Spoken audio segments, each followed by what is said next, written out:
Hello, bonjour à toutes et à tous, j'espère que vous allez bien. On est réunis pour l'un des derniers live débriefs avant la grande pause estivale. Vous avez vu, moi je suis de retour de vacances, mais les pilotes, eux, vont bientôt arriver, enfin vont bientôt partir en vacances, eux.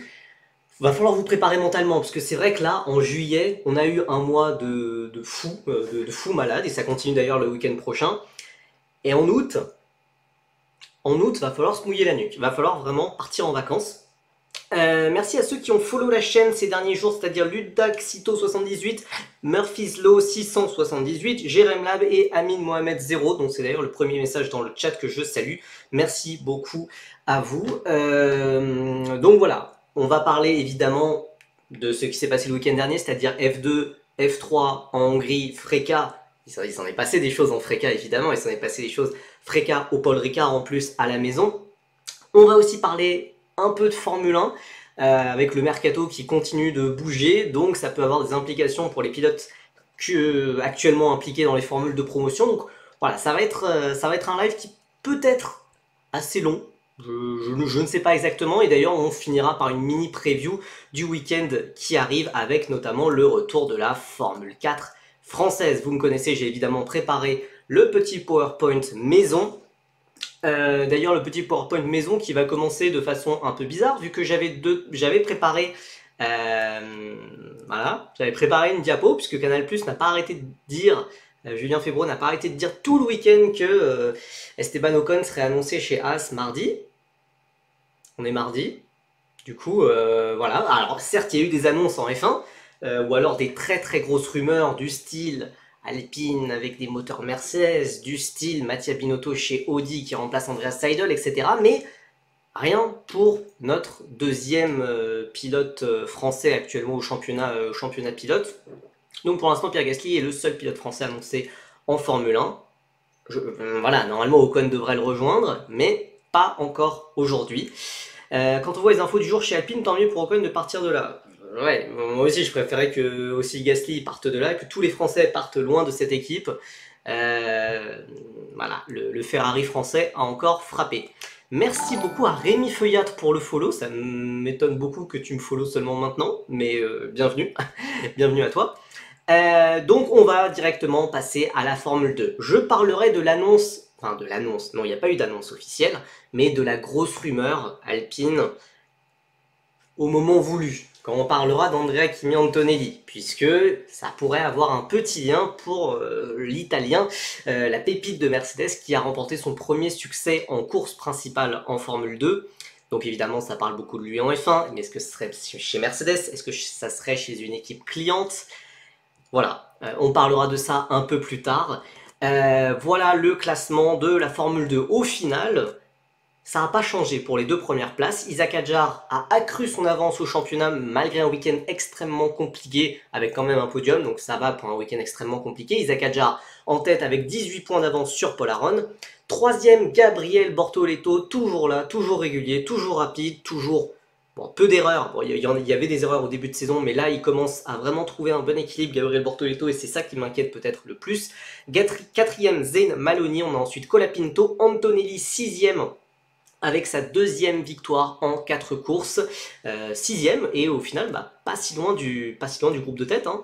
Septième Crawford, huitième Auger, neuvième Kushmaini qui a remporté sa première victoire depuis 4 ans, la dernière c'était en F3 britannique, je crois que ça s'appelait encore comme ça, ou peut-être ça s'appelait déjà GB3, dixième Enzo Fittipaldi, onzième, il est enfin là. Victor Martins, avec son double podium, meilleur week-end de la saison sans aucun doute. Un week-end plein. On sait que ça a beaucoup manqué, qu'il y avait souvent les qualifications qui étaient bien, ou alors quelques courses où il avait fait des remontées. Là, Victor Martins a enfin fait un week-end plein, et ça c'est très très très important. Victor Martins donc qui remonte à la 11e place au championnat. 12e, son coéquipier O'Sullivan, le coéquipier d'Isaac Hadjar suit en 13e position, Oli Berman est toujours complètement à la dérive en 14e position. On a ensuite notre grand malchanceux mais si talentueux Richard Verschoor, vainqueur de la course sprint puis disqualifié pour infraction technique et qui a quand même arraché un podium en course principale. On a ensuite Correa, Cordil, Durksen, Miyata, Taylor Barnard, Roman Stanek et Rafael Villa-Gomez qui complètent ce classement. Adjar s'en sort bien au final après sa mésaventure en feature race. Merci Aaron. Bah, on va y revenir hein, sur le cas Aaron, puisque au bout d'un moment va falloir ouvrir le dossier. Va falloir ouvrir le dossier Paul Aaron, puisque ça fait 4 week-ends qu'il fait des erreurs. Donc il s'en sort bien d'être toujours deuxième au championnat. Bortoleto, c'est que 6 points de reprise sur Adjar. Certes, mais en fait, tous les week-ends, comme Isaac Adjar d'ailleurs, c'est un pilote qui est toujours là, qui est toujours devant. Et quand on connaît la malchance d'Isaac Adjar, surtout cette année, on peut se dire que ça peut être une vraie menace. Évidemment, premier week-end compliqué pour Campos ou Adjar, il disait clairement que c'était pas facile. Ouais, des essais jusqu'à la fin de la course, clairement, ils ont vu que le package était en difficulté. On a vu Pepe Marty complètement à la rue. Pour Isaac, au final, hein, il avait quand même fait 3ème de la qualif. Il est remonté en course sprint après un très bon départ, et ça fait 3ème à l'arrivée de la course sprint. Il y a cette erreur invraisemblable en course principale, mais si avec un package moyen, si avec des réglages compliqués, etc., ça fait ça, je me dis que c'est pas mal quand même. C'est pas mal. Mais c'est vrai que Campos était moins flamboyant que d'habitude. Skill issue. Il me semble que tu n'es pas très objectif. On passe à notre premier focus sur le pilote qui a marqué le plus de points ce week-end. C'est Victor Martins. Je parle de Pepe Marty. Pepe Marty, il est sous pression. Je pense qu'il va être de plus en plus sous pression dans les courses qui vont venir. Ouais. Compliqué. Victor Martins, voilà, c'est le pilote qui a marqué le plus de points. 2 fois P2. Bon, alors évidemment, en course sprint, c'était P3. C'est le meilleur pilote c'est le meilleur pilote qui a fait la course en pneus tendres. On rappelle qu'il y avait une dégradation très importante au Hungaroring qui a fait que beaucoup de pilotes sont partis sur les pneus tendres, ont pris le pari de faire les pneus tendres en course sprint et que ça n'a pas tenu, comme notamment Andrea Kimi Antonelli, comme Enzo Fittipaldi, comme plein d'autres. Victor Martins, ça a été l'un des très rares pilotes à les faire tenir et à les faire tenir à un rythme compétitif. Donc c'était très rassurant. C'était très rassurant de le voir à ce rythme-là, de voir en plus qu'il arrivait à gérer les pneus. C'était tout bon. C'était tout bon et il fallait confirmer le lendemain lors de la course principale. Et c'est ce qu'il a fait. Il a mené une grande partie de la course. Je sais pas si il méritait totalement la victoire, parce que c'est vrai que Andrea Kimi Antonelli, qui le double, profite de la safety car provoquée par Amaury Cordil, certes, mais avant ça, on peut dire que Victor Martins s'était arrêté sous la safety car provoquée par Paul Aaron. Donc, ça s'équilibre à peu près. C'est pas exactement les mêmes conditions, mais voilà. Bon après, Victor Martins, c'est quand même le pilote qui a marqué le plus de points sur ce week-end. C'est en fait ce qu'on attend de lui c'est ce qu'on a attendu de lui toute l'année. Cordil, faut le dégager, on n'en peut plus. Bah, oui. Oui, je suis d'accord, et pas que pour des raisons sportives, pour des raisons extra-sportives aussi, mais bon, visiblement, ça n'a pas l'air d'arriver. On sait que celui qui méritait de gagner, c'est Verschoor. Je sais que t'aimes bien Richard Verschoor, je sais. Voilà, Richard Verschoor, de toute façon, il a peut-être fait, il a peut-être fait le meilleur week-end de sa carrière, en vrai, Richard Verschoor. Mais comme d'habitude, la F2 n'autorise pas que Richard Verschoor gagne, et donc il a été disqualifié après une victoire pour la 3e fois dans sa carrière, la 2e fois cette année.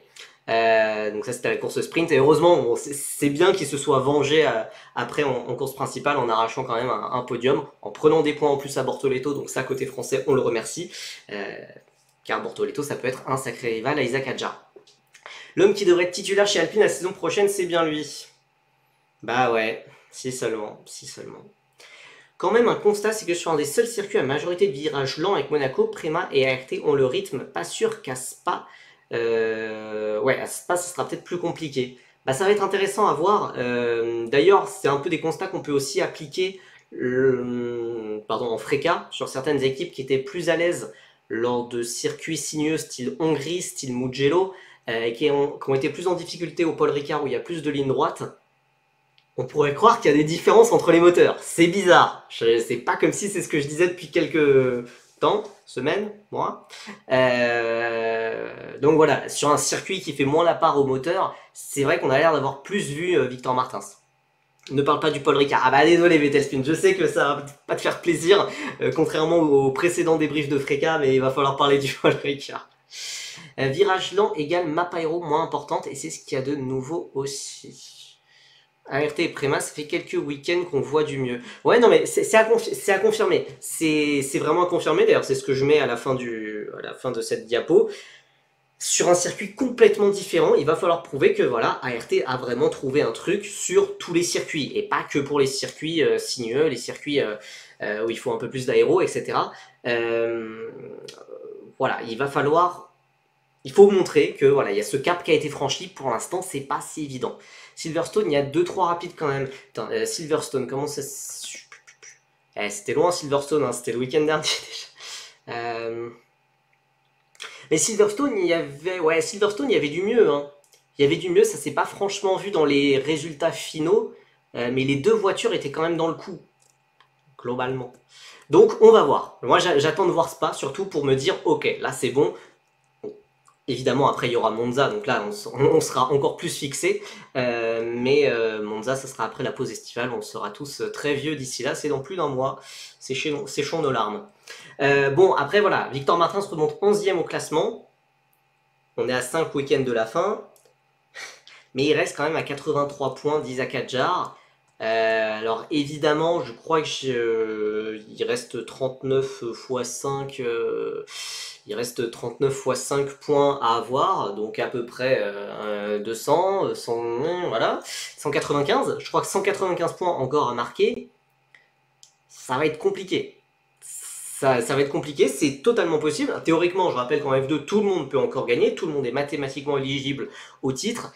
Ça va quand même être compliqué, puisque Isaac Adjar, quand même, a l'air d'avoir une bonne équipe, a l'air d'être en confiance, fait peu d'erreurs. Polaron, il a l'air d'être dans une voiture ultra rapide. Bortoletto aussi. Enfin, en fait, j'ai du mal à voir, surtout parmi les trois pilotes de tête, l'un ne pas gagner. Après, s'il récupère le moteur d'Antonelli. Donc, bon, écoutez, on va voir ça.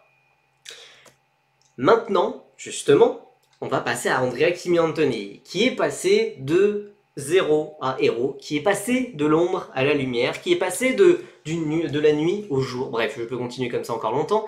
Andrea Kimi Antonelli, qui a été absolument désastreux le samedi. En fait, voilà, il avait, comme Victor Martins, il avait pris le pari des pneus tendres, mais la gestion des pneus a été catastrophique. Il a été forcé de s'arrêter. Alors qu'il menait la course, hein. On rappelle qu'il menait la course, mais il a évidemment beaucoup trop tapé dans ses pneus, au contraire d'un Victor Martins qui avait beaucoup plus d'expérience. Mais voilà, le dimanche, il a appris de ses erreurs. Alors certes, il y a... oui, le samedi, il fait un plat. En plus, après, il a fait des plats un peu tout le temps. C'est vrai que le plat du premier virage n'a pas dû aider. Le dimanche, il a appris de ses erreurs. Je ne sais pas si sa course a été forcément parfaite. Il y a de la réussite, puisque voilà, il y a la safety car que provoque Cordil au bon moment, quand lui doit s'arrêter, puisque sinon Antonelli il joue plutôt le top 5, le podium, surtout le podium, la victoire beaucoup plus difficile. Donc il apprend de ses erreurs, c'est très bien. En plus je crois qu'il a gagné avec 6 secondes d'avance. Bon évidemment voilà, il avait les pneus tendres sur la fin, etc. Enfin, c'était logique. Une fois que tout le monde était regroupé, il a pu dérouler. Et ça nous fait une victoire à 17 ans en Formule 2, en course principale. Il n'y a pas tout le monde qui peut s'en targuer, il y a juste Théo Pourchaire qui peut s'en targuer, et encore Théo Pourchaire était un petit peu... Ah, 12 secondes d'avance. Oh pardon, mais après voilà, ça s'explique avec les pneus tendres, tout le monde qui était regroupé, donc voilà, c'est un peu attendu. 12 secondes, purée, je savais pas tilter. Oh. Je connais un gars de 17 ans qui était aussi impressionnant pour sa première saison de F2, mais oui, mais faut pas le dire à moi, faut le dire aux gens de Sauber, faut le dire aux gens de McLaren, faut le dire... Enfin... Oui, je suis d'accord avec vous, et pour moi il était même plus impressionnant qu'Antonelli sur cette saison. Oui, je suis d'accord. Je suis d'accord, donc voilà, Antonelli c'est voilà, le diamant brut en cours de polissage. La question c'est, est-ce que on peut le mettre en F1 dès l'an prochain? C'est la question que tout le monde se pose, c'est la question à je ne sais combien de millions d'euros. D'ailleurs pour moi, si ça ne tenait qu'à moi, Théo Pourchaire, après sa saison 2021, après sa saison où il gagne justement à 17 ans, même s'il y a un peu d'irrégularité, en partie parce qu'il est blessé sur certains week-ends, Sauber aurait dû, et j'en voudrais toujours un peu à Frédéric Vasseur qui était toujours là à ce moment-là, qui était toujours chez Sauber, voilà, ils ont préféré prendre Zou, qui était troisième après 3 saisons de F2, qui avait jamais été très flamboyant, voilà. Et voilà, t'avais Théo Pourchère, 17 ans, 5ème de F2, tout plein de victoires. Voilà, pour moi, il fallait tenter le coup Théo Pourchère, tout comme aujourd'hui, il faut tenter le coup Andrea Kimi Antonelli en F1. Le truc, c'est que moi, je suis ok, enfin, j'étais ok pour tenter le coup de Pourchère chez Sauber. Jamais on aurait mis genre Pourchère chez Red Bull ou Mercedes ou voilà une équipe qui joue le titre. Et c'est là que peut arriver l'opportunité du Ferrari français. Attendez, je vais rattraper les commentaires. Théo qui a une opportunité en or parce que le type qui refuse de le titulariser vient de se faire virer. C'est la deuxième fois qu'il sert de remplaçant à McLaren, on se fout pas de lui dans le milieu. Ouais. J'ai envie de dire, il fait un peu serpillère hein, pour Cher, mais bon, est-ce qu'il a vraiment le choix? Je ne sais pas, et puis ça lui permet toujours de... Il vaut mieux rouler que de rien faire. Voilà. Il faut attendre de voir ce qu'il fait sur la fin de saison. S'il continue à progresser à grande vitesse, pourquoi pas? Oui. Non mais, dans un monde normal, il faudrait une deuxième année de F2 pour vraiment jouer le titre. Mais voilà, on a l'impression quand même qu'il n'en aurait pas forcément besoin pour mûrir, voilà, pour devenir un grand pilote de F1, alors que peut-être que Théo Pourchère, il avait peut-être besoin de... en fait, en 2022, sur sa deuxième année, il a beaucoup appris. Et d'ailleurs, le Théo Pourchère de 2023, je le préfère largement, rien que ça soit au niveau du caractère, de sa façon dont, face aux médias, etc., je préfère beaucoup plus ce Théo Pourchère-là. Après, voilà, est-ce que Antonelli aurait besoin d'une deuxième année de F2? Voilà, pas forcément. Chez Alpine, non merci. Comment ça, chez Alpine, non merci? Attends, Arturo, tu veux voir qui à la place? Pour moi, le plan de Mercedes, c'était de le placer chez Williams en 2025, mais c'est Lewis qui les a pris de court. Bah, oui, c'est le souci. Clairement, je pense pas que chez Mercedes, on s'attendait à ce que Lewis Hamilton parte. Donc, il y a une place de libre chez Mercedes. Donc, du coup, on a voulu préparer Antonelli à la F1 très vite. Le souci, c'est que Mercedes a progressé. Hein, j'en parlais lors du live précédent, je pense. C'est que Antonelli maintenant, s'il va chez Mercedes l'an prochain, Mercedes c'est une équipe qui joue le titre. Alors qu'il y a quelques semaines encore, on disait que ça serait une saison de transition, qu'on attendait la réglementation 2026, etc., qu'il y aurait moins d'attentes. Il y aurait moins d'attentes en 2025, donc potentiellement, Mercedes aurait pu mettre Antonelli. Il n'aurait pas perdu grand-chose au final, car il jouait pas grand-chose en 2025. Là, a priori, on se dit que Mercedes peut jouer le titre. Et si tu joues le titre, est-ce que tu ramènes directement un rookie de 17, bon, il aura 18 ans, c'est pas forcément évident, quoi. Alpine, c'est tellement mal géré que j'ai pas envie de le voir là-bas. Bah après, Après, ce serait sous tutelle de Mercedes, un peu, en quelque sorte. Hein. Ça serait un peu sous tutelle de Mercedes. Et après, voilà. Donc, pour la refaire courte, hein, la grosse rumeur, ça serait que Alpine devrait probablement être équipé de moteurs Mercedes. A priori, dès 2026, certains parlent même de 2025. Ça confirme aussi des échos que j'ai eus qui font que Viry-Châtillon, ça sent pas très bon. Donc l'usine en France des moteurs, ça va être... Enfin voilà, malheureusement, en tout cas, ça sera plus lié à la Formule 1. Donc Alpine a l'air de se rapprocher, voilà, je confirme, c'est confirmé en interne, voilà, je suis dégoûté pour eux, je suis dégoûté pour la présence française en Formule 1, bref. Voilà, un deal Alpine-Mercedes, ça peut aussi voilà, se faciliter en se disant, hey, on vous fait une grosse réduction sur le moteur Mercedes, sur les suspensions et tout machin, mais en échange, hop, on place notre petit Antonelli qu'on n'arrive pas à placer chez Williams. Puisque chez Williams, ils ont quand même été assez clairs. En vrai, ils n'ont pas vraiment envie d'être là pour former un pilote Mercedes. Williams a l'air de vouloir prendre en indépendance. Alors, évidemment, tout est négociable, je pense. Et voilà, si Mercedes investit vraiment à fond, je pense que c'est possible. Mais Williams, il ne faut pas oublier qu'ils ont une académie. Ils ont Colapinto, Sullivan, Browning, Giusti.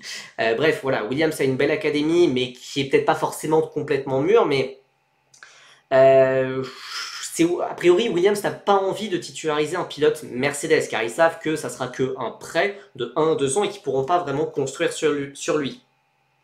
Et à côté de Albon, il serait plutôt à la recherche d'un Sainz, mais a priori, ça c'est un peu l'hypothèse, c'est un peu envolé. On parle peut-être d'un Bottas, voilà, pourquoi pas. Après, si on parle purement business, le move est bon, t'as laissé 600 chances à virer qui te produit un moteur pas fiable et mauvais, et finalement tu vas te récupérer une roquette supersonique. Mais la roquette supersonique, le problème il vient pas que de Viry-Châtillon, hein. Le problème il vient surtout d'Enstone. Le problème vient clair. Enfin, non, il y a aussi un problème à Viry-Châtillon, certes, mais en même temps, actuellement il y a un gel des moteurs, ce qui n'aide pas pour améliorer la performance. Et voilà, Enstone, le châssis est complètement raté cette année, en fait. On espère une slide sur le futur pilote de F1 français Adrien David qui rejoint l'Eurocup 3 avec de grands espoirs. T'en fais pas, on en parlera juste à la fin. C'est quoi l'intérêt pour Alpine alors qu'ils seraient les favoris sur le dossier Sainz? Mais en fait, pour moi, tout dépend de Mercedes. On dit que Sainz est la clé du mercato, mais en fait, au final, c'est pas Sainz qui est la clé du mercato, car Sainz... Alors, tout le monde attend la décision de Sainz, mais... En fait, Sainz, il attend la décision de Mercedes. Car Mercedes, ils attendent un potentiel Max Verstappen, ça paraît très peu probable.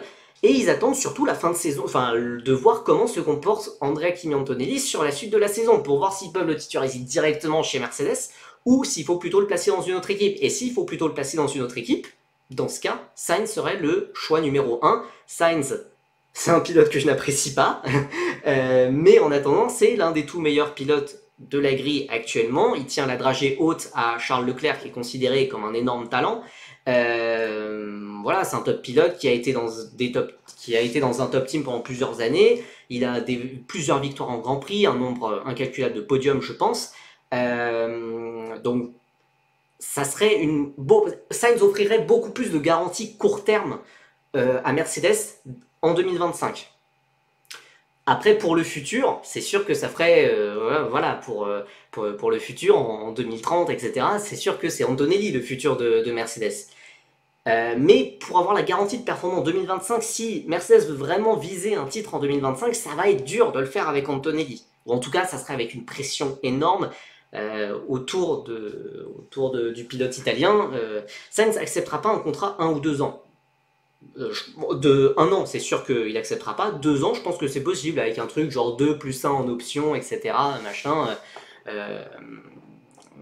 Voilà, Sainz, d'ailleurs, aussi, enfin voilà, je pense que Sainz-Russell, c'est un duo qui peut marcher en 2025-2026, et ensuite on évalue, on en est où, Antonelli, il en est où à ce moment-là aussi, et à ce moment-là, peut-être qu'Antonelli vire le plus mauvais des deux, quoi, tout simplement. Sainz, il fait tellement chier tout le monde qu'il va devoir accepter ce qu'on lui donne. Bah, enfin, c'est ce que fait Ocon. Enfin, alors, ça n'a toujours pas été annoncé, mais a priori, c'est ce que fait Ocon, et je suis assez d'accord avec cette stratégie de sécuriser un baquet en F1 assez vite, puisque voilà, Ocon s'est déjà fait avoir plusieurs fois. Sainz, voilà, il est quand même, je crois, 4e au championnat, il talonne Leclerc. En fait, il est quand même à peu près en position de force. En fait, voilà, il attend Mercedes. Sainz, il va devoir accepter un contrat à un moment. Ouais, je sais, mais enfin, il joue gros. Il a envie de tenter, d'espérer avoir Mercedes, quitte à partir sur de mauvaises bases avec une autre équipe, voilà, c'est pas évident comme choix à faire. Anthony chez Alpine, Sainz chez Mercedes, donc Colapinto chez Williams. Pour moi, pas assez près. Colapinto. Je crois qu'il est actuellement 5e de F2, c'est bien. Mais voilà, on l'a pas vu non plus au top. Certes, sa première séance d'essai libre a été bonne à Silverstone. Je sais pas, je pense pas qu'il soit assez près, je pense pas que Williams a envie de retenter un coup à la Logan Sargent qui a été vraiment précipité en F1, car Sargent il a, je pense, un vrai talent, peut-être un peu juste pour la F1, mais un vrai talent, mais aussi il a été précipité en F1, beaucoup trop vite. Pas envie d'un Argentin en F1, notamment à cause de la fanbase. Bah, c'est vrai que si c'est pour se ramener toute la fanbase argentine ultra raciste et ultra anti-française, je sais pas si je suis méga fan, j'avoue. Pourtant, Colapinto, humainement, c'est quelqu'un que j'apprécie vraiment. Mais oui, ce qui m'embête, c'est un peu la. Oui, ce qui m'embête, c'est un peu la communauté argentine. Donc je pense que ça serait plus pour prendre un pilote expérimenté style Bottas en fait. Hein. Ce serait pas non plus il serait pas là pour prendre un jeune, peut-être un Drugovic, etc. Mais j'y crois pas trop. Pour moi, Bottas ferait un peu plus sens. Donc entendre Gwen Lagruche, j'ai vraiment l'impression qu'ils vont partir avec Kimi. Bah en tout cas, je pense que Antonelli reste le choix numéro 1 aujourd'hui, mais que ça dépend de la fin de saison. Et qu'ils vont continuer à l'évaluer aussi, ça dépend de la fin de saison de F2, mais aussi sur les tests F1 qui arrivent pour lui, et que selon, ils prendront la décision. Je ne saurais pas donner un pourcentage de chance, mais en tout cas, si Antonelli n'est pas jugé assez prêt pour aller directement chez Mercedes, bam, il pourrait y avoir cette porte de sortie chez Alpine. Alors évidemment, ça serait la mort complète de l'Alpine Academy si voilà, Alpine se met à recevoir des pilotes Mercedes. Voilà, l'Alpine Academy, de toute façon, hein, la gestion catastrophique de cette académie depuis des années, ce serait peut-être pas un moindre mal que cette académie ferme tout simplement. Bottas, tu lui donnes 1 an chez Mercedes, il accepte. Ouais. Oui, c'est vrai, mais bon, Bottas, il est quand même sur le déclin. Non, je vois absolument pas Mercedes tenter ça. À la rigueur, Hülkenberg, pourquoi pas? Mais bon, Hülkenberg a signé avec Audi, mais pourquoi pas? On lui proposerait de faire du bénévole. Mais vous le prenez vraiment pour une serpillière, hein, c'est incroyable. Bon, écoutez, moi je pense que le coup Antonelli chez Alpine, ça peut être possible. Et en vrai, quitte à prendre des moteurs Mercedes, autant que Alpine garde au moins des pilotes talentueux et des pilotes qui ont un vrai potentiel, je me dis ça serait un moindre mal. Ça serait un moindre mal plutôt que de se retrouver avec un Jack Doohan qui, je suis désolé, a un palmarès en formule de promotion qui n'est pas bon, qui est pas bon du tout. Ou un Mick Schumacher. Moi j'aime bien Mick Schumacher, mais c'est vrai que c'est pas non plus super enthousiasmant. Voilà, quand tu perds un pilote, alors référence, c'est pas non plus un Verstappen, mais quand tu perds un pilote référence comme Ocon, faut essayer de trouver quelque chose qui remplace avantageusement, au moins sur certains points. Antonelli, purée, c'est de la fraîcheur, c'est peut-être le futur crack de la F1.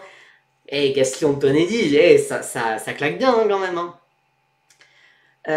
Pour Cher qui a sauté, Martins probablement aussi. Si Isaac monte pas, c'est le gâchis total des talents français. Moi, en vrai, j'y crois. Moi, j'y crois pour Isaac 2025 ou 2026, mais Isaac, j'ai envie de rester confiant.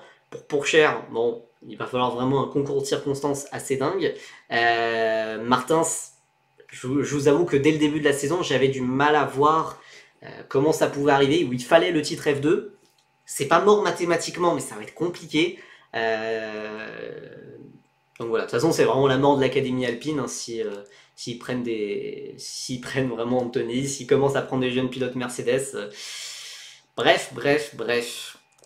Écoutez, on passe à la suite et à un ancien pilote. Peut-être que Binotto est fan de Théo, on sait pas. Ouais, j'ai vu ça, j'ai vu tout plein de théories sur plein de gens en commentaire sur Twitter qui me disaient ouais, peut-être Hülkenberg pour Cher. Alors Hülkenberg pour Cher, j'adore ce line-up sur le papier, mais enfin je vois pas en quoi l'annonce de Binotto qui arrive chez Sauber change la donne. Je sais pas.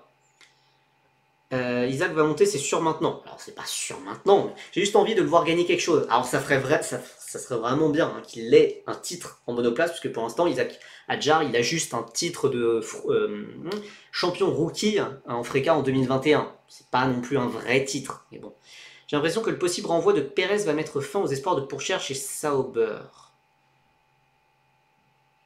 De toute façon, honnêtement, soyez réalistes, les espoirs de Pourchère chez Sauber sont extrêmement limités. Hein.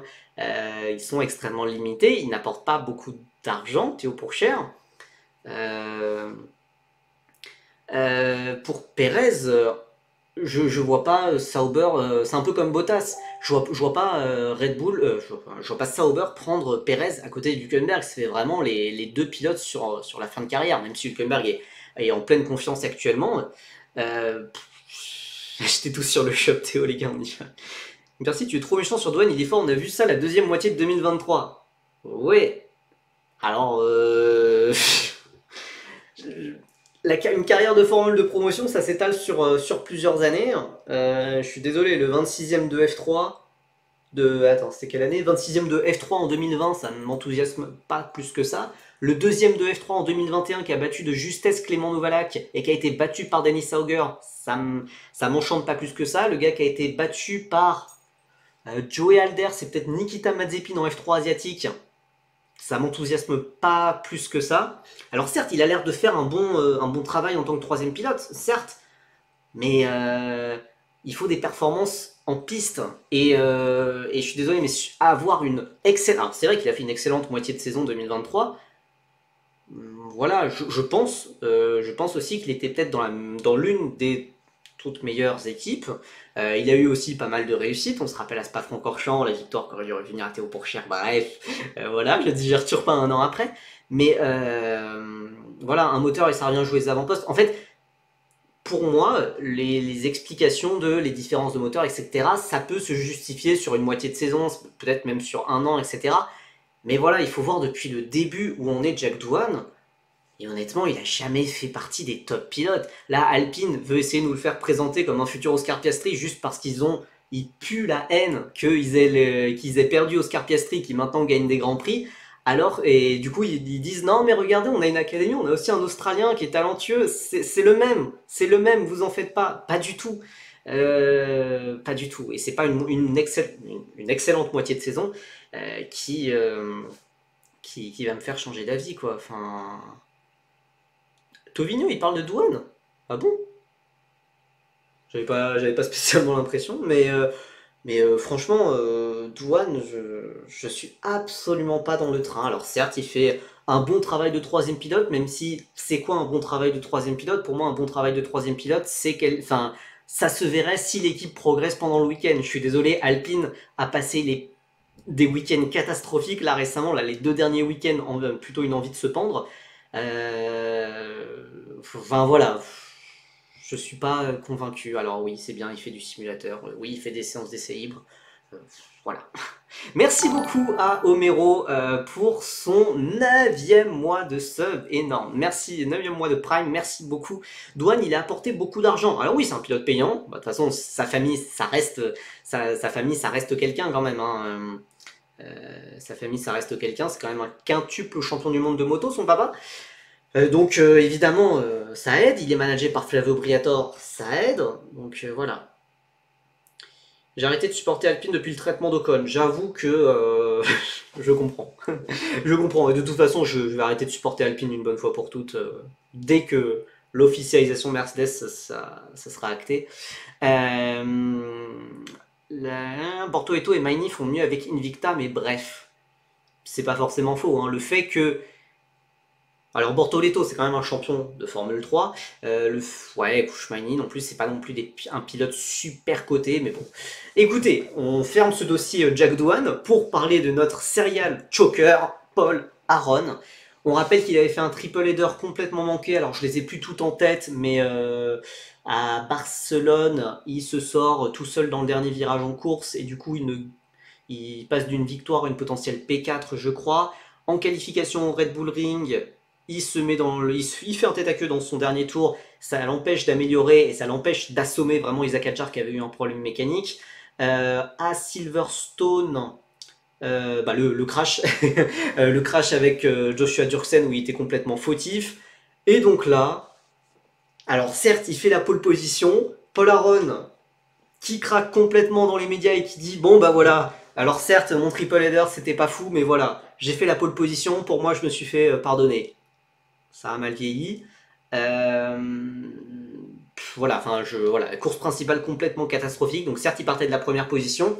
Il avait l'occasion de faire un 25-0, de mettre une énorme clacasse à Isaac Hadjar, qui a eu un gros problème dans les stands. Voilà, son équipe qui l'a relâché trop tôt de la voie des stands, il a été forcé de partir de la voie des stands, complètement clownesque. Mais il avait l'occasion de mettre un 25-0 à Hadjar. Départ complètement raté, il descend P7 et du coup il essaye de rattraper son retard et du coup il s'accroche avec Zayn Maloney.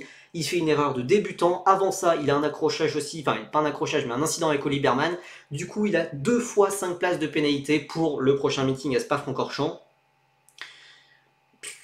il nous fait du grand n'importe quoi en fait. On a l'impression d'assister à un regen de Yuri Vips. Peut-être je sais pas, en plus talentueux ou pas, mais je sais pas. Voilà, ça craque sous la pression. Les Estoniens sont peut-être encore pires que les Français, mais chaque pilote estonien craque sous la pression.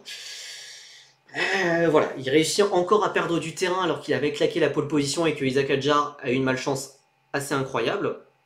Alors oui, je suis d'accord avec Arturo, hein, la pénalité pour l'incident avec Berman, je la comprends pas. La pénalité sur Maloney, elle est complètement logique, mais oui, non, mais je suis d'accord avec vous, hein, je suis d'accord avec vous.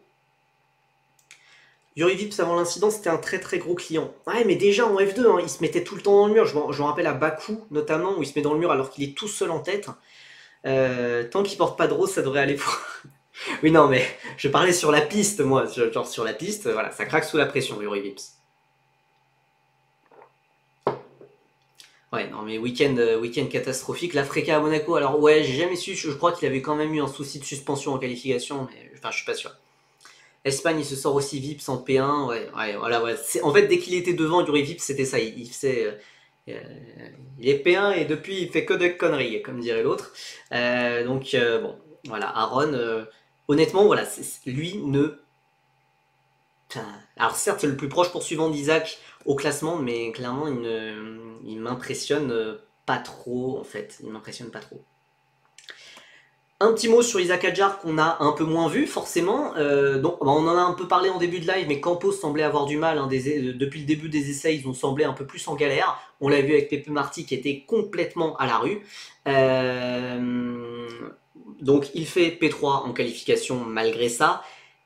En course sprint, il remonte de P8 à P4. Il y a la disqualification de Verschoor. Du coup, il ramène un nouveau podium. Et voilà, bon, il y a cette erreur complètement dingue de Campos qui le laisse partir des stands trop tard et qui, du coup, il se prend le feu rouge. Voilà, enfin, bon, à partir de là, sa course est complètement ruinée. Heureusement pour lui, Aaron n'en profite pas et on sait comment il arrive à accroître son avance au championnat.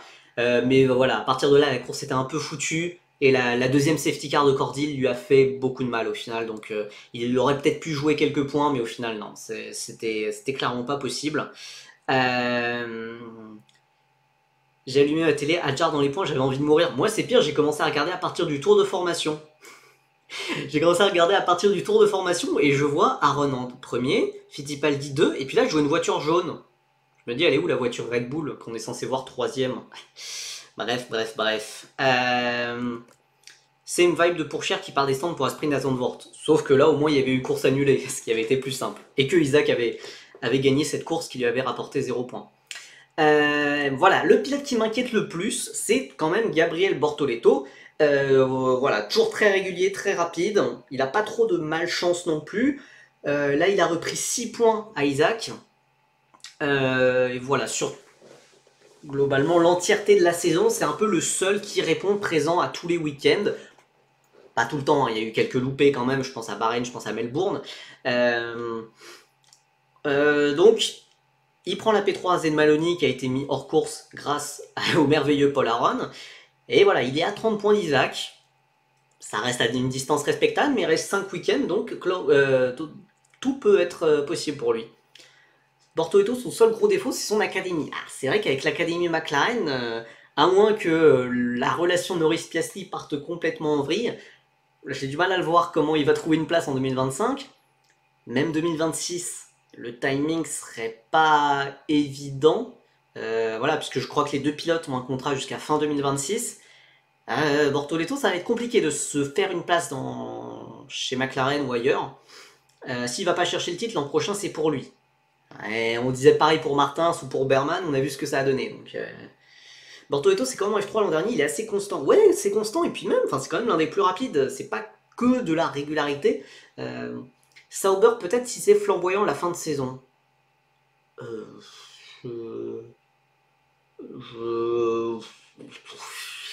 Franchement, si Sauber prend un rookie et que c'est pas Théo Pourchère, voilà. Mais avec Sauber, c'est vrai qu'on peut s'attendre à tout. Hein. On peut s'attendre à tout. Il mérite déjà plus la FA que Drugovic, mais bref, ouais, c'est pas évident ça. Peut-être. On va voir. On va voir ce que ça donne sur la fin de saison. Après, on pourra parler. Parce que Drugovic, il a mené sa saison de F2 jusqu'au bout. Bortoleto, c'est pas fini. Donc on va voir, mais voilà, Bortoleto, il confirme en tout cas que sa saison de F3, c'était pas de la chance, ou c'était pas que le plateau, il était pas fou, etc. Non, vraiment, Bortoleto, il a un vrai talent, c'est un pilote qui a mûri un peu plus tardivement, certes, mais il répond clairement présent. Après, certes, il est avec Invicta, qui est quand même l'une des toutes meilleures équipes de F2 depuis des années. Sauber préférait aligner une seule F1 que de titulariser Pourchaire, ouais, visiblement, hein, visiblement. Bon, évidemment, parmi les tops, on est obligé de parler, voilà, Richard Verschoor complètement exceptionnel. Il n'a pas la grinta, Théo. Est-ce que vous avez déjà vu Théo Pourchaire en 2020? Est-ce que vous avez déjà vu Théo Pourchaire en 2021 ou même sur certaines courses de 2022? Non. Alors certes, si on regarde que la saison 2023, Théo Pourchaire, il a pas la grinta, mais en vrai, Théo Pourchaire, il a... Pour moi, justement, Théo Pourchaire, c'est un pilote qui avait plus de points faibles. Après, si Pourchaire devient Senna Prime pour les FP1, on sait pas. Ouais... Ouais, s'il a des FP1, on sait jamais, hein, on n'est pas à l'abri qu'il les donne à Maloney. Hein. Ouais, Monza 2020. Ouais, non, mais franchement, il y avait tellement d'exceptionnels week-ends de Théo Pourchaire. C'était. Pourchaire, même en FP1, j'y crois pas, ça va mettre Maloney. Franchement, je comprends pas. Je comprends pas ce que fait Sauber avec Pourchaire. Je comprends pas ce que McLaren fait avec Pourchaire non plus. Je comprends pas ce que. Ah voilà, ça me désole. On a tellement de jeunes Français qui sont complètement managés comme des pieds. Voilà, Pourchaire. Bon, Victor Martin, je sais pas ce qu'il fera l'an prochain. Adrien David, Pierre-Louis Chauvet, etc. Des pilotes qui ont un énorme talent. Je les mets pas forcément au niveau F1, mais Théo Pourchaire, si, définitivement. Verschoor, c'est cool ce week-end, mais bon, 4ème saison de F2 quand même. 4ème saison, mais dans une Trident. Donc pour gagner dans une Trident, quand même, c'est assez dingue. Martin, s'il va se retrouver en FE, bah, je pense pas que ça soit possible. Hein. Puisque là, les paquets de FE, ils vont partir très vite, hein, en vrai. Je connais absolument pas où en est la silly season de Formule E, mais je vais essayer de regarder sur Wikipédia. Mais puisque là, il n'a pas non plus l'air d'être franchement dans des discussions. Là, je crois que c'est Verlaine qui a gagné le titre. C'est cool, je l'aime bien Verlaine. Même si j'aurais préféré un petit Jean-Éric Vergne, évidemment. On parle peu de l'immense PNJ qui est devenu Stanek. Bon, honnêtement, a priori, Stanek, en plus, il pourrait faire, de ce que j'ai compris, son dernier week-end en F2 bientôt. Alors, je ne sais pas si c'est celui-là, ou Monza, ou etc. Mais il ne devrait pas faire la fin de saison, hein, Roman Stanek. De ce que j'ai compris. Ouais, c'est vrai qu'il y a des places. Il y a des places, hein. Chez Nissan notamment. Nissan qui a des liens avec Alpine. C'est vrai que, bon, écoutez, pourquoi pas. Qui remporte le titre Callan Williams de cette saison. Qui a la place l'immense Josh Mason? Non, je sais pas qui pourrait le remplacer. J'imagine un pilote de F3. Bah, peut-être Fornaroli. Peut-être Fornaroli qui roule chez Trident. Bah ouais. Enfin, en tout cas, comme ça, c'est le truc le plus logique qui me vient en tête. Mais après, j'ai pas d'infos. J'ai pas d'infos sur qui pourrait le remplacer sur la fin d'année. Pas la fraude McTooney. Je vais pleurer. Je vais pleurer. Il a une malchance assez folle. Et bon, un rythme pas exceptionnel en ce moment. Mais bon, voilà, ça va être compliqué. Donc voilà, Richard Verschoor absolument exceptionnel. Kouchmaini qui prend enfin sa première victoire, mais quand même, il reste derrière Gabriel Bortoleto qui est rookie. Taylor Barnard, gros week-end de sa part avec une double entrée dans les points sur sa X-Racing. Et on a enfin revu un peu Ritomo Miyata qui a fait des très jolies remontées. Donc félicitations à lui. Ça, voilà, il y a quand même un peu de mieux pour lui. Parmi les flops, le gigantesque flop Pepe Marty. Hein. Enfin, Pepe Marty, il a fait un excellent premier week-end et après, il a complètement disparu. Ah ouais, Giggs, t'étais optimiste, hein. T'étais optimiste, hein. P3 en début de saison. Ah, moi, je savais que ça allait pas faire, ça allait pas être dans le top, hein, mais ouais, compliqué. Barnard aussi énorme en sprint, il double des hards à la fin de la course alors qu'il est en soft avec son moteur, c'est incroyable mais pas visible. Ouais. Attends, pour le moteur tu parles de Miyata ou de Barnard? Puisque enfin, je sais qu'il y a des doutes sur le moteur de Ritomo Miyata comme quoi il est pas fou. Ah, Barnard. Ok. Bon écoutez, voilà, Pepe Marty, je pense que Helmut Marko n'apprécie pas vraiment ce qu'il voit. Il se fait prendre une clacasse monumentale par Isaac Adjar. sur ce week-end y compris, enfin voilà, un rythme complètement abyssal, je comprends pas. Je comprends pas, surtout que bon, en plus Pepe Marty c'était un peu l'enfant de la maison Campos, donc j'ai du mal à voir Campos faire un traitement de faveur à Isaac Adjar, particulier de détester Pepe Marty, enfin je sais pas, ça me paraît. Barnard qui quitte la F2 en fin de saison, ouais, je suis d'accord, j'ai les mêmes infos. Barnard qui ne va faire qu'une seule saison de Formule 2. Euh, et qui va déjà, enfin, voilà, qui a déjà des projets dans des championnats du monde, donc ça c'est très chouette pour lui. Oliver Berman, complètement perdu aussi. Heureusement qu'il a déjà signé en F1, mais voilà. Bah, après, on peut comprendre qu'il y a une certaine démotivation, mais dans ce cas, pourquoi continuer à rouler? Je comprends pas vraiment. Crawford, Maloney, Auger, voilà, beaucoup de pilotes redoublants, beaucoup de pilotes triplants pour certains. Euh, euh, donc ça peut pas, enfin voilà, ça peut pas jouer le titre sérieusement. On a une énième confirmation. D'après mes infos, il y a un Russe qui va se retrouver chez X. Alors, j'avais ces infos aussi il y a quelques semaines avec un potentiel Nikita Bedrin, mais ça aurait peut-être changé avec le rachat de PHM par X. Tu veux dire un Italien? Oui, Nikita Bedrin, grand Italien devant l'éternel. C'est pas, voilà, je pense pas que ça soit aussi sûr que ça, mais c'est vrai que j'avais ces infos-là il y a quelques semaines. On ferme le chapitre Formule 2. Berman invisible alors qu'Anthony joue à victoire sur les deux courses. Bah ouais. Bah Berman il se qualifie en dehors du top 10. Antonelli se qualifie dans le top 10 et assez largement. Voilà, à partir de là, c'est logique. Hein. Il prend complètement l'eau face à Antonelli. Donc,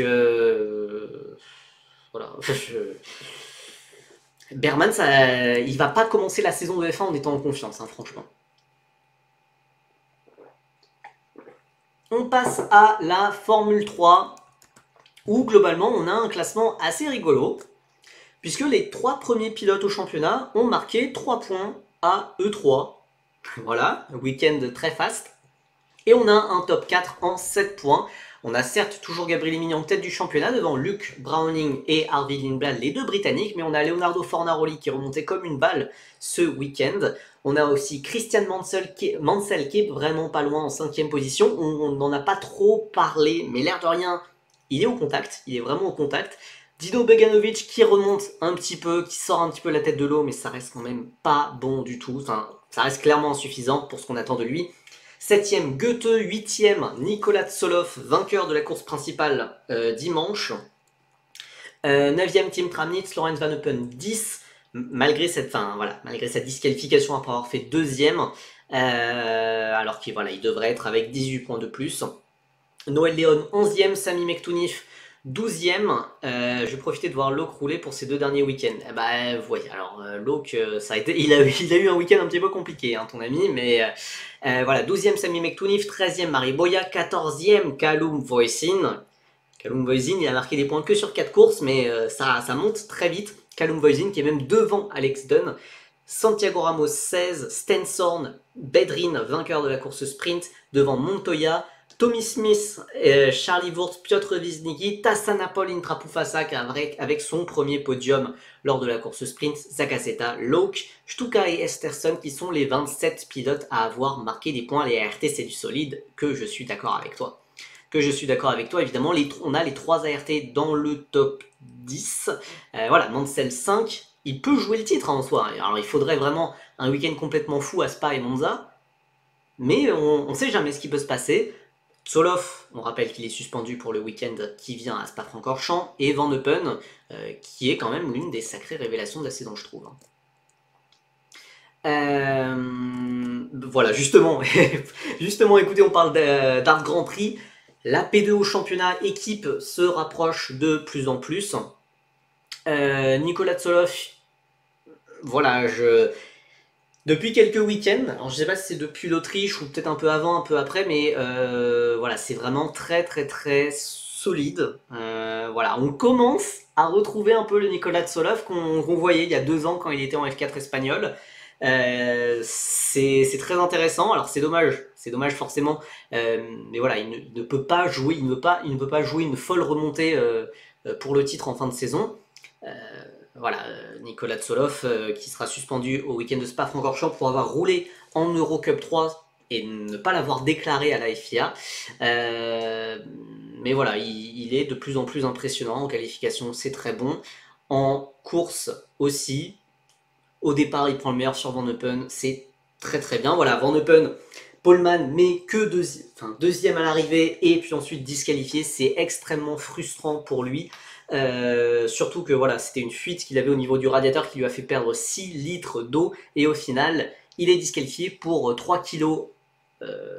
Enfin voilà, pour 3 kilos. Donc en fait, les kilos, il les avait. C'est juste qu'il y a eu un problème de radiateur. Voilà. Donc problème mécanique qui l'a pénalisé pendant la course et qui en plus après l'a disqualifié. Donc vraiment frustrant. Mais voilà, Van Eupen, très très très impressionnant. Christian Mansell, on en a moins parlé, mais quand même double top 5 sur les deux courses. Donc ça marque des gros points là aussi. Et au final, ouais, trio très sous-coté. Hein. Benito Zangantis nous dit: j'étais pas optimiste au vu du trio de pilotes. Moi j'étais content. J'étais quand même content du trio de pilotes, mais j'attendais surtout plus.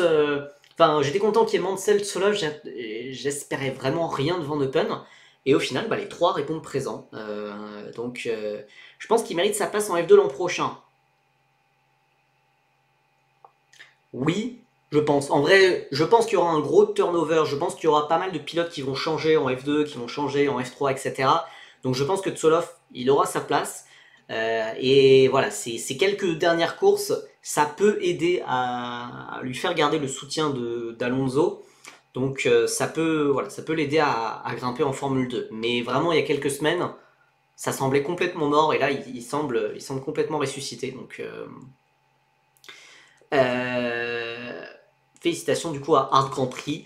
Mais voilà, on a quand même un top 4 qui se détache sans Hard Grand Prix avec du coup voilà, Mini, Lindblad, Browning et donc Fornaroli. Il reste 2 week-ends de course, dont le prochain qui arrive à Spa-Francorchamps. Il reste 78 points attribués, donc il y a le top 13 qui peut encore mathématiquement jouer le titre. Ça inclut notamment Sami Mektounich, mais bon, vous êtes d'accord avec moi que ça paraît assez peu probable. Donc 12 pilotes peuvent encore jouer le titre car malheureusement Tsolov ne fait pas le prochain week-end. Fornaroli a récolté 19 points, c'est lui au final le grand vainqueur du week-end. Browning seulement 3 et 0 pour Mini et Lindblad. Fornaroli au final c'est celui qui marque des points tout le temps, c'est celui qui est tout le temps là, un peu une assurance tout risque. On le disait déjà en Freca, on continue de le dire en F3, il n'y a toujours pas de victoire pour Fornaroli mais c'est diablement régulier.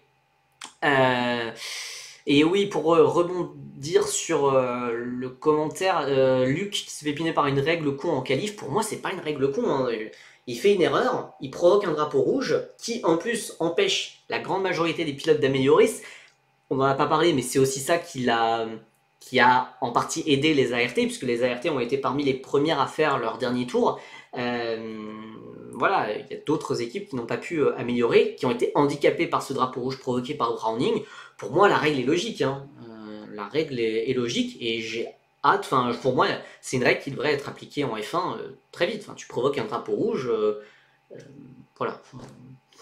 Les Préma, ils se sont fait avoir par le drapeau rouge. Alors qu'ils étaient dans le top 12 sans problème, je pense pas. Sans problème, je pense pas, parce que déjà, avant ça, avant cette dernière tentative pour tout le monde, pas tout le monde était dans le top 12, je crois. Hein, si je dis pas de bêtises. Je crois.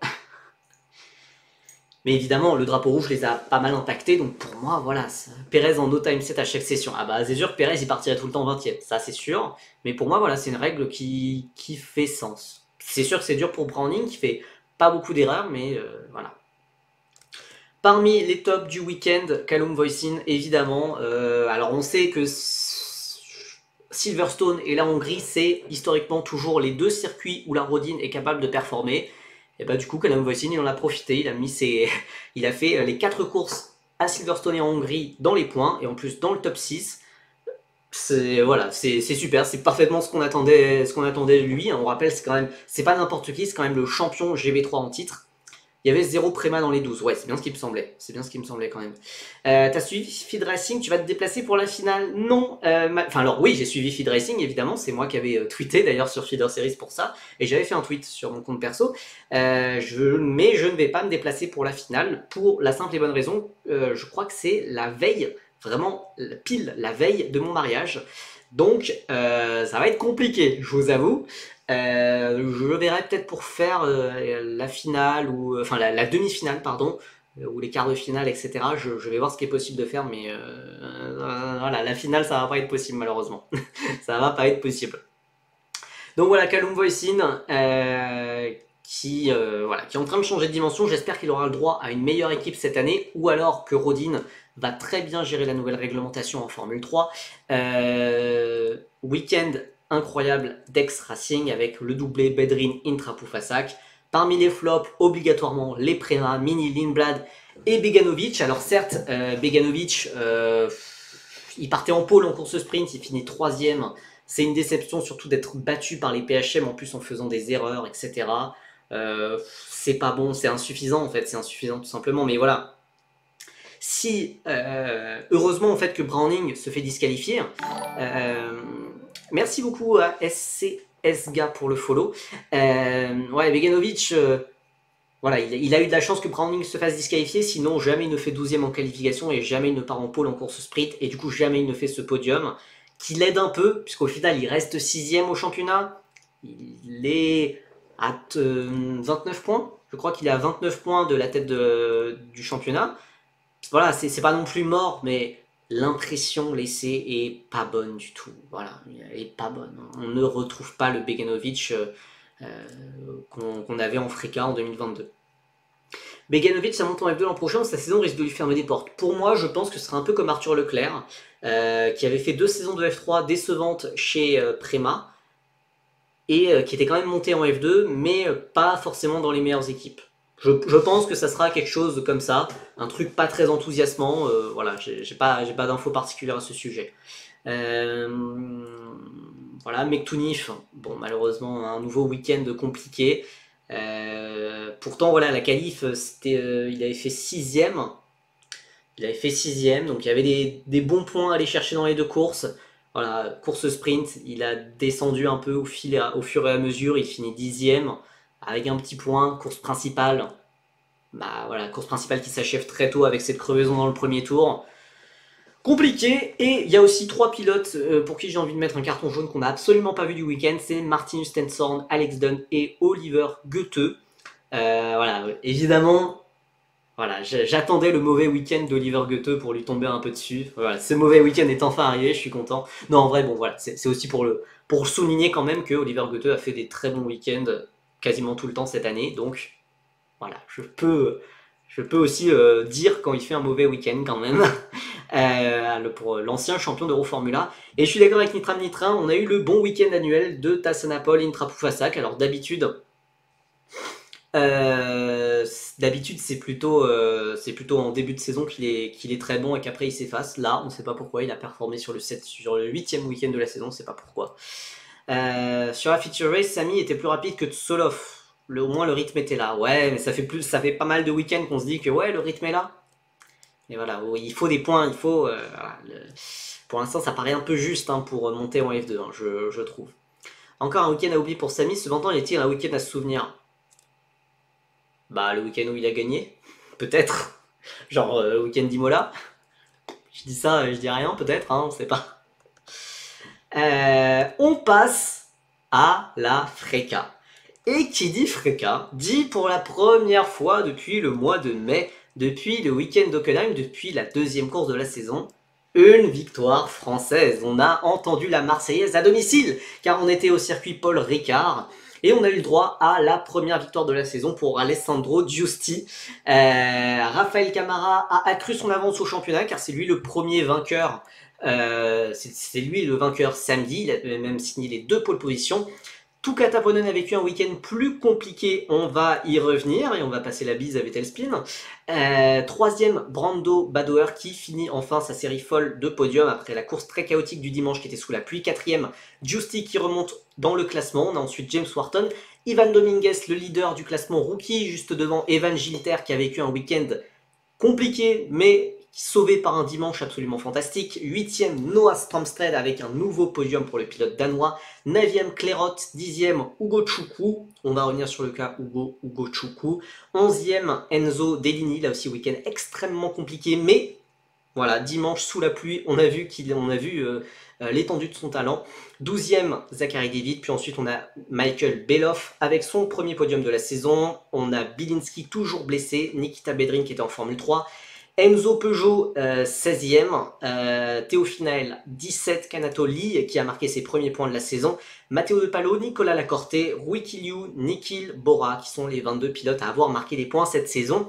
Et vous voyez peut-être à la toute fin du screen, vous voyez 26e Doriane Pain, notre française qui s'est enfin montrée pour la première fois de la saison en Freca. La course 2 de Stromstad a montré dans toutes les écoles de pilotage, c'était incroyable. Oui, je suis très objectif. Bah honnêtement, franchement, il y a vraiment 5... Enfin si, ouais, voilà. Et en fait, il y a 6 pilotes qui se sont distingués pour moi sous la pluie. Giusti, en fait le top 6 de la course, hein. Giusti, Ugo Chukwu, Stromstad, Canatoli aussi, que j'attendais absolument pas à ce niveau, Evan Gilter et Enzo Dellini, les 6 ont été exceptionnels sous la pluie. Bon, Enzo Dellini a eu un 360 sous la pluie, c'est dommage. Peugeot qui tabasse de A à Z Naël et De Palo cette saison, mais la poisse et quelques erreurs font qu'il n'y a que 2 points d'écart. Ouais, c'est assez dingue. Bah, la disqualification en Hongrie, d'ailleurs je sais même pas si on a toujours le résultat de ça ou pas, mais Enzo Peugeot devrait avoir 4 points supplémentaires déjà, je pense. Voilà, il y a aussi cette course 1 au Paul Ricard pour Enzo Peugeot où il devait avoir un top 10. Au final, voilà, il s'est fait sortir par Ugo Chukwu et c'est lui qui prend la pénalité. Et il avait fait P6. Ah ouais, purée. Ah oui, il y avait eu des pénalités devant, c'est vrai, j'avais oublié. Ouais, donc 8 points. Ouais, bien vu, bien vu. Voilà. Week-end un peu compliqué hein, quand même pour les Saint-Éloc. On va y revenir. Évidemment, on est obligé de commencer par parler de notre Français vainqueur, Alessandro Giusti. Alessandro Giusti, première victoire de l'année, première victoire pour Art Grand Prix, première victoire pour Williams aussi, car on rappelle que le Français a rejoint la Williams Driver Academy en début d'année. Voilà, ça a été le meilleur Français du week-end, hein, que ce soit sur le sec, que ce soit sur la pluie. Il a été et voilà, sous la pluie, il a complètement changé de dimension, il était complètement seul au monde. Alors, peut-être que ART avait des meilleurs réglages sous la pluie, hein. On a vu que même voilà, les 4 voitures étaient plus à l'aise dans une piste un peu piégeuse. C'est pas la première victoire de ART, non, je veux dire la première victoire de Giusti pour ART, puisque Giusti a gagné l'an passé pour G4 Racing, mais donc c'est sa première victoire pour ART, pour sa nouvelle équipe, peut-être sa nouvelle famille, voilà, je ne sais pas exactement jusqu'à quel point faut accentuer le trait, mais voilà, c'était sa première victoire pour ART, première victoire pour Williams. Et voilà, pour moi, cette victoire, je l'avais dit sur Twitter hier, mais elle est vraiment importante. Il faut montrer qui mérite sa place en Formule 3. Il faut voilà, sortir des performances majuscules comme ça, montrer que l'an passé, c'était pas juste un coup de chance, les 3 week-ends qu'il a dominé, que c'était pas, il fallait balayer ses suspicions de oh bah c'est peut-être le moteur qui était meilleur à ce moment-là. Non, Giusti, il vaut beaucoup plus que ça. Et voilà, il a répondu de la meilleure manière avec cette victoire. Tous les pilotes junior Williams ont gagné cette année. Bon, il y a Block aussi. Alors, ouais, il y a Block, ça va être plus compliqué. On perd pas espoir. Camara en perdition sous la pluie, plus de tours, il sortait des points. Non, c'était assez hallucinant, c'est vrai. Et voilà, évidemment, c'est l'appel que j'ai à passer. S'il y a des gens de chez RT, Bondaref a gagné. Oh, Bondaref, il n'a pas dû gagner en karting, hein. Ou peut-être dans une série un peu préparatoire, ou voilà. En tout cas, en championnat d'Europe, ça n'a pas gagné encore. Voilà, évidemment, si j'ai un appel à passer à Art Grand Prix, ce serait de titulariser un certain Alessandro Giusti pour le week-end de Spa-Francorchamps. Nicolas Tsolov est suspendu pour avoir roulé en Eurocup 3 illégalement à Spa-Francorchamps. Voilà, le meilleur pilote ART hors F2, F3, c'est Alessandro Giusti actuellement. Voilà, on demande juste ça. Enfin, ça paraît logique en fait.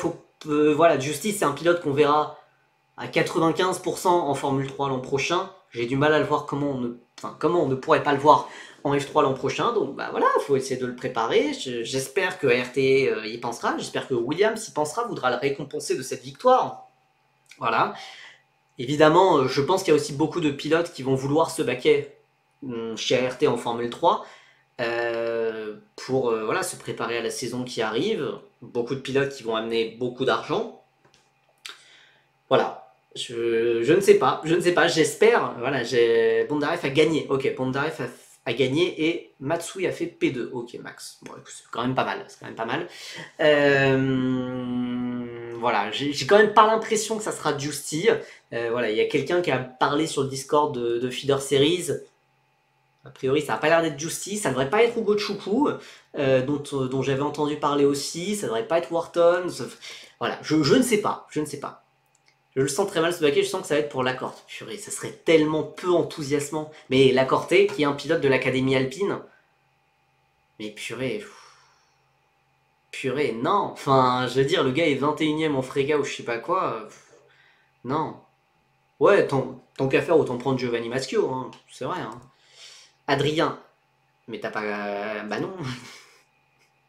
Bah non, Vettelspin, Adrien, il vient d'être annoncé en Eurocup 3, donc c'est pas lui, c'est sûr.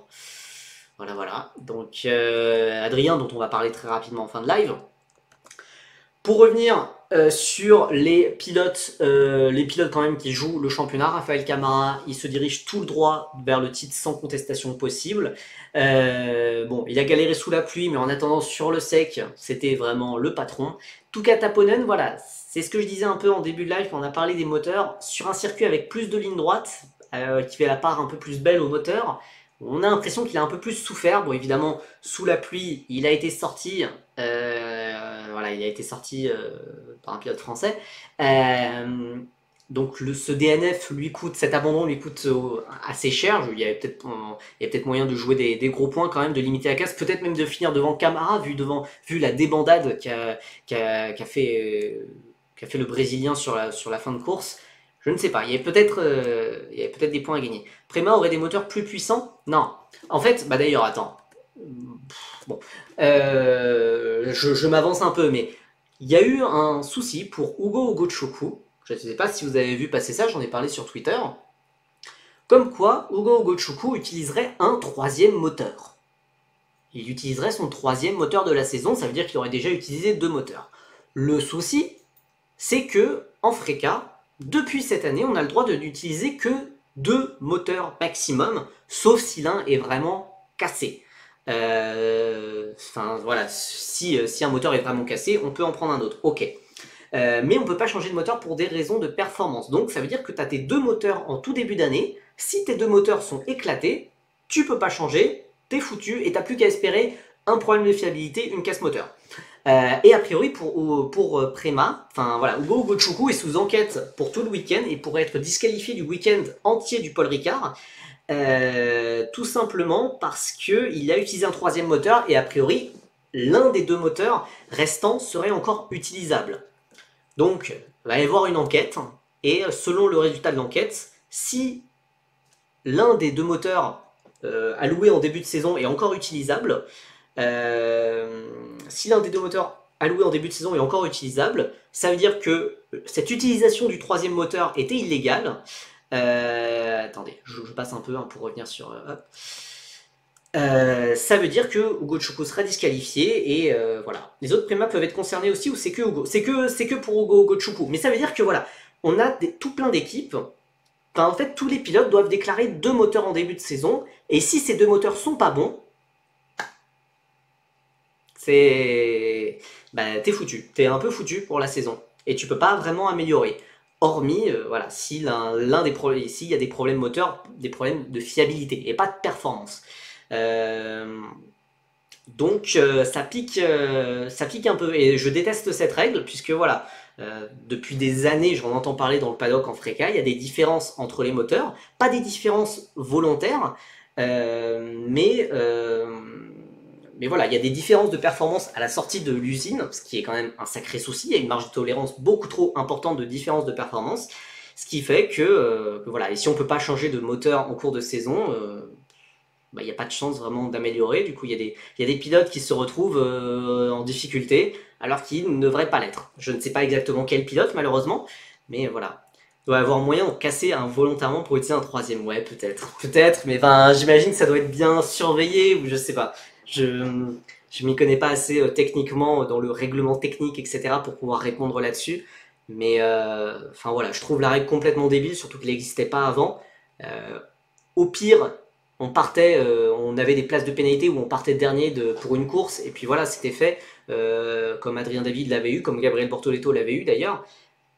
Là, t'as pas moyen de changer a priori. Buller et Vesela ont un moteur de F4. Je pense pas qu'il y ait que le moteur le problème là pour eux deux. Donc voilà, pour parler de ces problèmes de moteur, le podium d'Ugo Chukwu est donc en suspens pour le moment. Gilter Dellini, ils ont soufflé le chaud et le froid. Le samedi était absolument catastrophique pour les deux.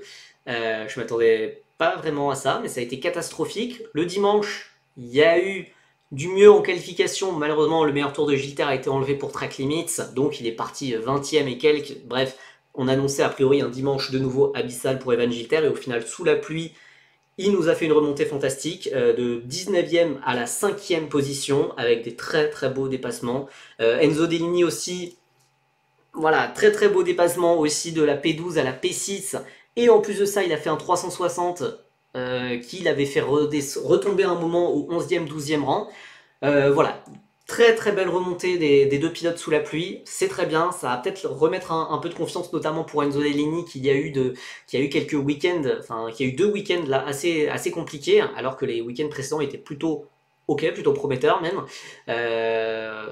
Donc il va pouvoir partir en pause estivale avec un peu plus de confiance quand même.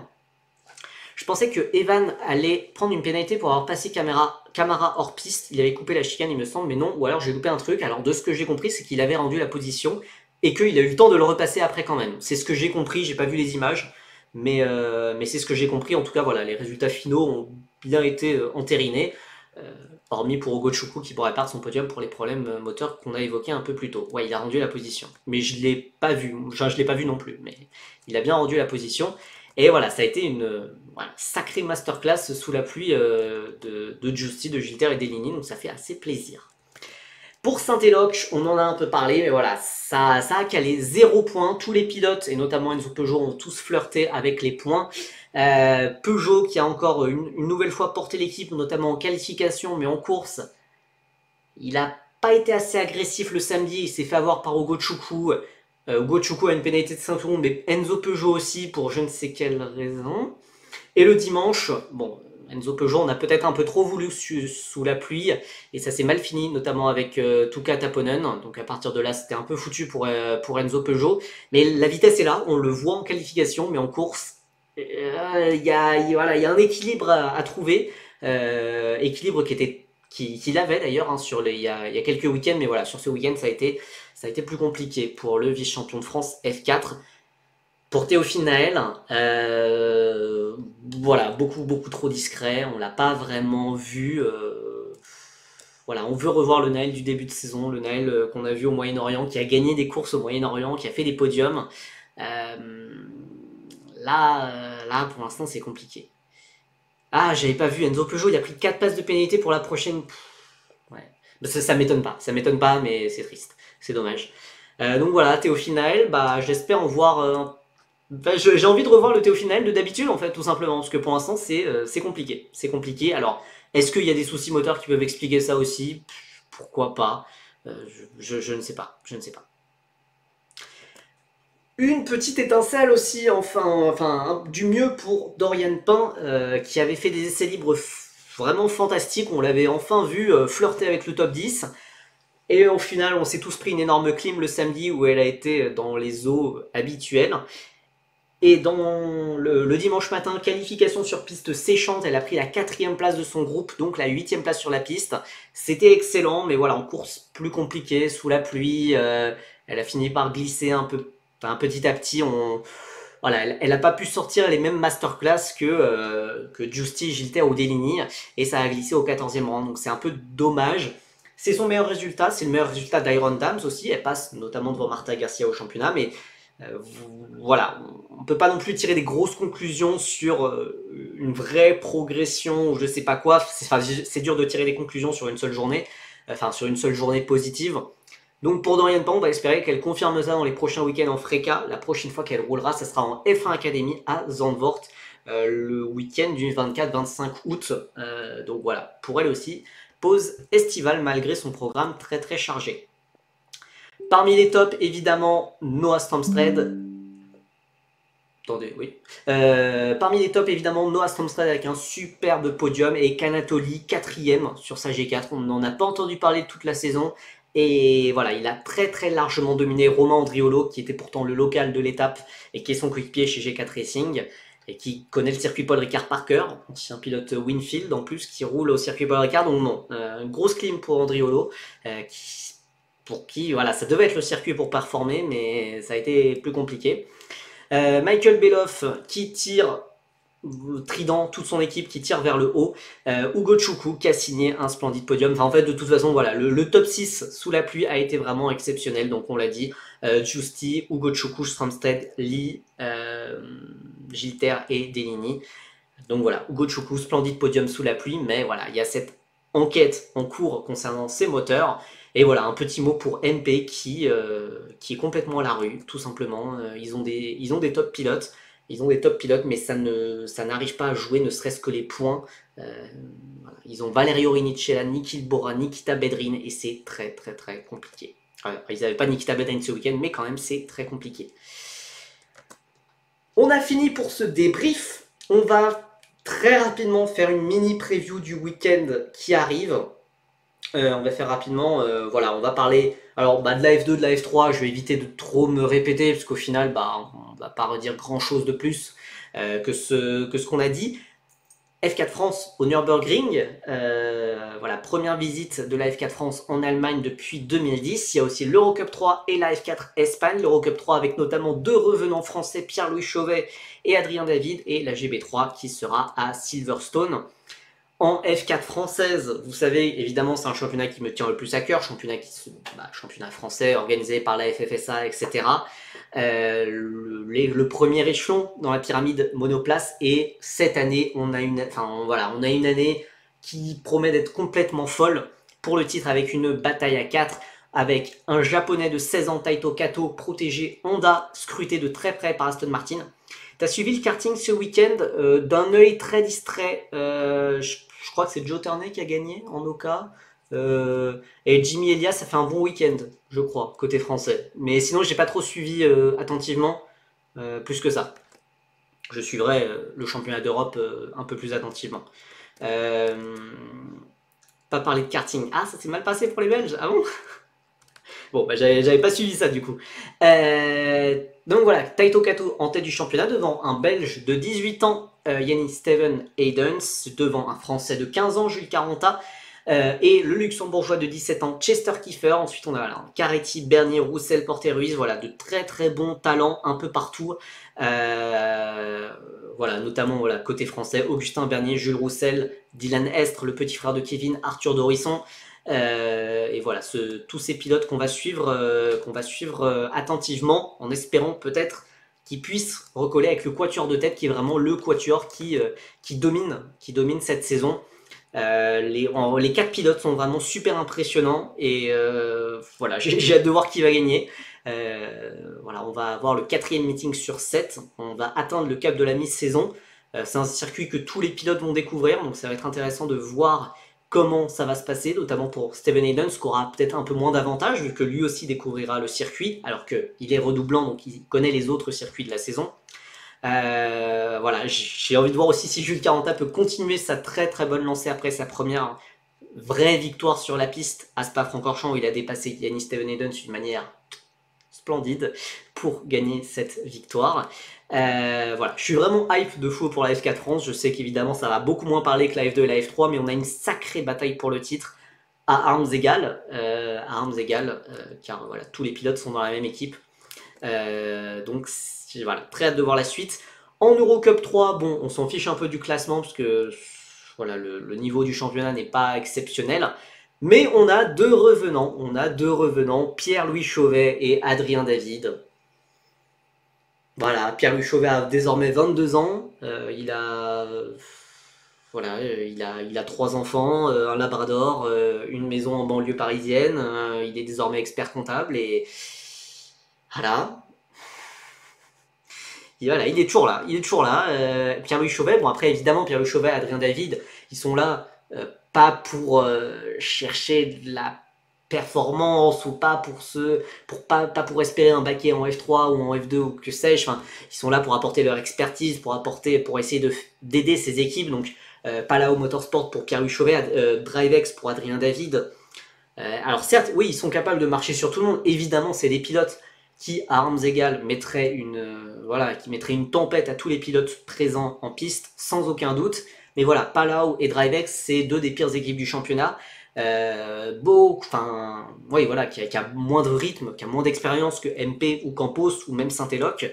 Donc, bon, voilà, ils sont là, je pense, à minima gratuitement, voire même peut-être payés. J'espère qu'ils sont rémunérés pour ça, puisque voilà, les équipes vont sûrement progresser grâce à eux.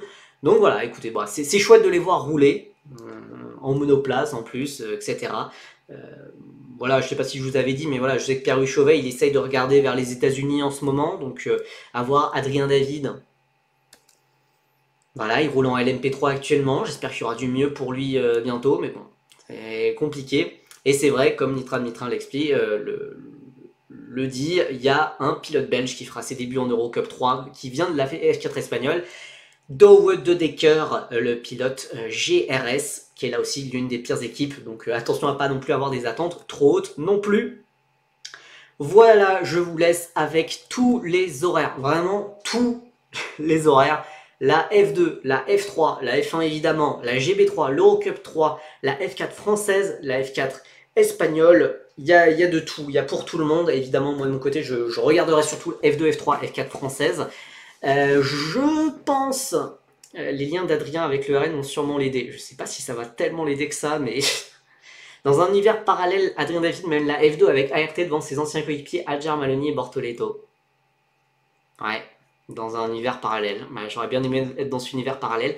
Un petit live ce week-end. Alors, je pense qu'il y aura live vendredi après-midi. Je pense qu'on suivra les qualifs F3, F2, peut-être F4 France aussi.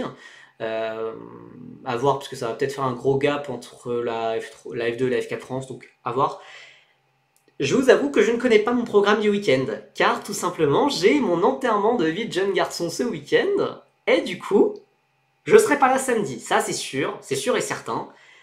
Dimanche, voilà, je sais pas ce que je vais faire, donc je sais pas où je serai, je sais pas, voilà, je sais pas dans quel état je serai non plus. Donc voilà, évidemment si je suis rentré ici à Chartres, bah, je ferai un live dimanche matin. Mais je pense pas être en état, je sais même pas, voilà, je sais même pas où je serai, donc bon, je vous tiendrai informé s'il y a un live. Je pense qu'il y aura un live vendredi. Il y aura un live aussi de débrief le lundi matin, évidemment. D'ailleurs, ça sera un débrief un peu particulier, parce que ce sera le dernier débrief avant toute la pause estivale. Ensuite, on se retrouvera en août, hein, enfin fin août. Bon alors évidemment moi je resterai là et j'ai d'ailleurs quelques petits lives que je suis en train de préparer avec un invité de marque notamment, un pilote, aussi un live que j'essaye d'organiser avec des prédictions de grille F2, F3 2025. Donc voilà, je vais essayer je ne vous abandonnerai pas pendant la pause estivale, mais ce week-end je vous avoue que ça va être peut-être un peu compliqué.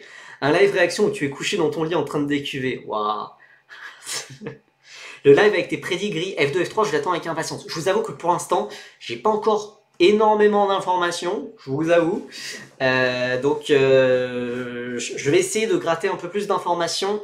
Et dès que j'ai un peu plus d'écho, etc., je ferai un live. Pour l'instant, ça serait vraiment full vibes. Non, pas full vibes, j'ai quelques sièges dont je suis à peu près certain, mais pendant la pause estivale, c'est quand même là où la plupart des grandes négociations se font. C'est là où il y a des tests. Il y a des tests déjà, hein, même. Il y a eu des tests là. Il y a des pilotes qui étaient dans des GP3. Je ne sais pas pour le compte de quelle équipe, je ne sais pas, mais voilà, à Barcelone, il y avait des tests. Des tests aussi, il y avait des tests de Formule 4 avec un certain Jimmy Elias qui roulait chez RS Grand Prix.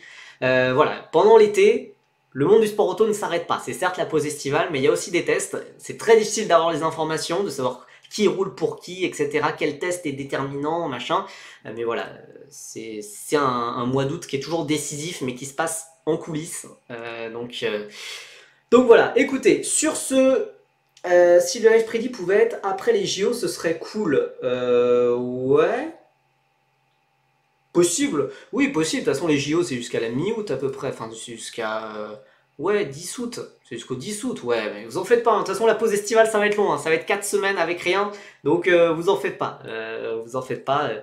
Je pense que ce sera, ouais, peut-être après les JO. Faut voir aussi quand je fais le live avec mon invité. Et donc voilà. Écoutez, sur ce, je vous laisse. Je vous souhaite à tous une excellente soirée, une excellente suite de semaine. Je pense qu'on sera en live vendredi pour suivre ensemble les qualifications de Formule 3, puis de Formule 2. Et sur ce, bah écoutez, je vous retrouve sur Twitter, sur Insta, sur Feeder Series, sur YouTube, sur TikTok. Oui, d'ailleurs, sur Feeder Series, il devrait y avoir un article. Ouais, un article qui devrait sortir dans la semaine sur la F4 française. Et voilà, écoutez, je vous laisse. Très bonne soirée à tous, très bonne semaine. Et à vendredi. Salut!